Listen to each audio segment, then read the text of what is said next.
Hello, and welcome to CCCC. Today's topic is academic integrity. Do your work your way, the right way. Let's talk about academic integrity, what it means, why it matters, and how to steer clear of both behavioral and educational plagiarism. Academic integrity is being honest, fair, and responsible in your academic work. It involves doing your own work, giving proper credit to others' ideas through citations, following your instructor's rules and expectations, and avoiding cheating, plagiarism, or misrepresenting your work. You might think plagiarism is just about copying someone else's work, but it's more.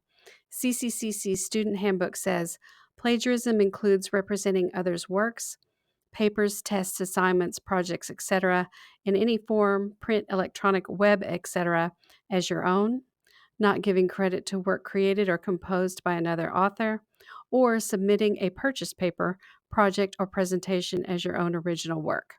You can access this information and more by downloading the handbook at www.ccc.edu/support-success/advising/student-handbook. First, let's look at behavioral plagiarism. Here's some examples of behavioral plagiarism. Lying about work, including lying to improve your grade or lying about group work. Using unauthorized devices and incompatible file submissions. Lying to improve your grade can mean many things, including presenting someone else's work as your own, allowing a friend, sibling, or relative to complete online quizzes, using a translation app in language classes, purchasing a paper online and submitting it as your own, fabricating experiment results, using AI to complete any task without permission from the instructor, and many other scenarios. All of that is considered academic dishonesty. Why is it dishonest? The purpose of getting an education is to challenge yourself to do your best so you can learn and grow as an individual. If you misrepresent what you're learning, you're really cheating yourself. And group work counts too. Group projects, same rules apply. If you cover for group members who didn't do their part or give them credit they didn't earn, that's also being dishonest. The fair thing is be honest in your peer evaluations so everyone's grade reflects what they actually contributed. Unauthorized devices. Now let's talk about devices. Many times instructors will limit the information you can use when taking tests. This includes limiting or excluding access to devices like mobile phones, tablets, laptops, calculators, and smartwatches. Use of these prohibited devices during class, testing, or assignment work is considered academic dishonesty. It's similar to using a textbook to take a non-open book quiz online. You're giving yourself an unfair advantage over other students and not accurately reflecting your understanding of the content. Ask your instructor what devices you are allowed to use prior to beginning any tests or assignments during your class. Incompatible file submissions.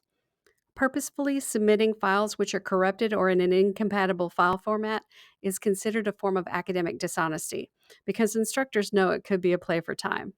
It's much better to email your instructor to ask for an extension on a project or paper rather than commit an act of academic dishonesty by purposefully turning in a flawed assignment. This can also take place in a seated course.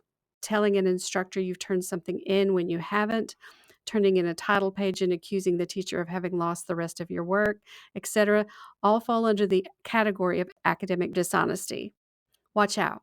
Distance education can examine submitted files to identify signs of tampering or dishonesty. It's a good idea to submit compatible files and be honest about the work you've done. Educational plagiarism. Here are some examples of educational plagiarism: resubmission without permission, accidental plagiarism or leaving out necessary citations, unauthorized collaborations or sharing of work, and getting unauthorized feedback. Resubmission without permission. Resubmission means reusing an old assignment. If you've already submitted something for a grade, you shouldn't resubmit it for another class unless you have the permission of your instructor. If you're retaking a class you previously failed, you cannot submit assignments you turned in the last time you took the class. Why isn't it okay? You're in school to learn new things. Resubmitting an old assignment isn't just academic dishonesty, it's also robbing you of the opportunity to learn something new. Your instructor wants to see how you think about an issue, assignment, or topic now, not how you used to think about it. Accidental plagiarism. When you plagiarize, you use someone else's ideas without giving them credit. To avoid doing this, you should always use citations to indicate the source of an idea. Accidental plagiarism is accidentally failing to include citations for the sources you use to inform your work. Accidental plagiarism can also happen if you have factual errors in your citations. If you use the wrong author or put the wrong year of publication in your citation, your instructor won't be able to locate your source and may assume that you plagiarized the material.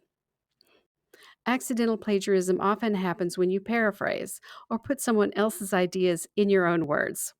Even if you rephrase someone else's idea, you still need to cite them. The sources you use are called references. Most papers you write need to include both in-text citations and a reference list. In-text citations are short citations enclosed in parentheses and included in the body of your text. The reference list belongs at the end of your paper. It's usually on its own page and includes longer citations that give lots of information about your sources. Quick tip: instructors will have a specific way they want citations formatted. These are called citation styles, and it's important to check with your instructor to see what style they want you to cite in. The most common styles you'll encounter are MLA, used mostly in the humanities, and APA, used mostly in the sciences. If you're not sure how to cite in these styles, visit Purdue OWL online for specifics on citing different resources at owl.purdue.edu. You can visit the Academic Assistance Center, or you can always ask a librarian for help. Unauthorized collaboration or sharing of work. Sometimes it's okay to work with your classmates on assignments, but you should only do this when your instructor has permitted you. Otherwise, you might be accused of unauthorized collaboration or using someone else's knowledge to complete your assignment. Unauthorized collaboration can take the form of sharing your answers on a graded assignment, discussing the answers to test questions, sharing take-home tests from a previous class, sharing answer keys from previous tests, working with classmates on an online test, working with a parent or sibling on a graded assignment. Unauthorized feedback. Another form of unauthorized collaboration is getting excessive feedback on a graded assignment.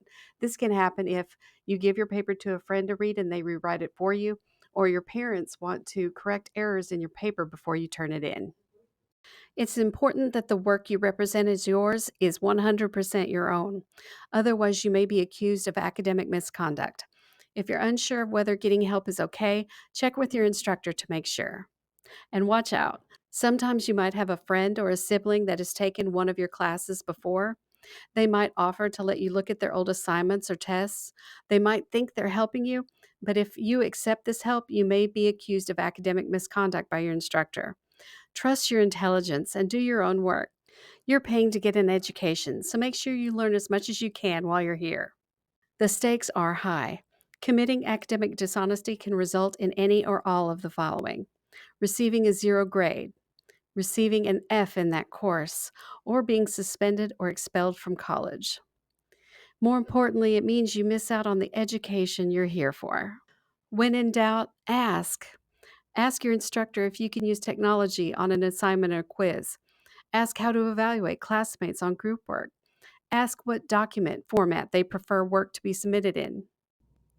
You can ask the CCCC Academic Assistance Center for feedback on a paper you've written, for an online writing consultation, for a one-on-one appointment with a writing coach, or for help with citations. The CCCC library has 3 branches at Lee, Harnett, and Chatham. You can ask them for help finding sources or for advice about whether to cite a source or not. Be smart, be honest, be CCCC strong. You've got this. Check out your student handbook for more information at www.ccc.edu/support-success/advising/student-handbook. Thank you for watching.